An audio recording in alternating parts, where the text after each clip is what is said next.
If you have thought about starting a YouTube channel and you don't know where to start, or you're thinking what everybody thinks when they first start is, I don't have the correct equipment, let's talk about it. And my name is Jonathan. Welcome to the YouTube channel. First off, if you have a YouTube channel, what do you use to film your YouTube? In terms of camera, in terms of lighting, or mics, whatever it may be, comment below. I'm really curious. For the longest time, I used my iPhone. 90% of my uploads have been through here. This is an iPhone 12. Currently, I'm using an M50 with a light and then a shotgun mic. Shotgun mic's not the most expensive shotgun mic, but it works and it really does make a difference. So, and then just on a handheld mini tripod that I can just kind of like collapse and just put it somewhere. But that's what I'm currently using. For the iPhone, what I was using when I was using my iPhone, first off, this is a Moment lens case. So I also use Moment lenses. So I would use my Moment wide angle lens, and then I would put this on exactly what I'm using right now, but a mount for an iPhone or for a phone. And I use that for all of my videos. All of the videos that I would edit also were through either iMovie or Premiere Rush. Premiere Rush, I really like it, and I think it is phenomenal. So I'm really curious what the quality is going to look like today, because we are using, once again, the M50, not the second edition. We're using the first edition on a 15 to 45 millimeter lens, which just basically means it zooms in for some of those of you who do not know.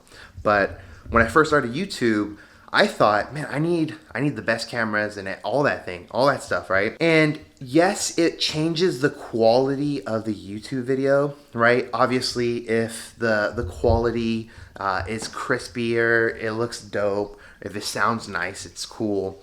But the thing is, like, if I'm just a boring person, if I don't have any kind of like charismatic, I don't even know what that word means, but I know like the idea of it, right? If you're not entertaining or just an outgoing person, actually, I rewind, because you don't need all this charismatic, let me start a YouTube channel, what's good everybody. You can be just like, what's up y'all? We're chilling. Today's what we're gonna do. Some people like that stuff. But it's really, who are you? It's your personality, right? If anything, people are more attached to the personality. You're like, yo, you know what? They're pretty cool peeps, man. I kind of want to watch more, and then they subscribe. So it doesn't matter what your setup is. If it's a DSLR, if it is a phone, an iPhone, or an Android phone, whatever it may be, yo, if you want to start a YouTube channel, just do it, man. I'm still trying to figure out myself, like, what is my niche or my niche, whatever you want to call it. I just like editing and uploading. So whether it's going to be through my iPhone or through my M50, I'm going to do it. So, hey, you know what? With that being said, my friends, if you're curious on the gear you need to start a YouTube channel, it's pretty simple, man. I've seen some YouTubers who literally, they don't even use a tripod. They just use their phone 100%. No lenses, no lights, none of that. So try it out. You don't have to tell anybody. Just start a YouTube channel. Just start posting random stuff. Anyways, with that being said, it's been an honor and a privilege. Be safe, be blessed, and until next time, my friends, start a YouTube channel. Peace.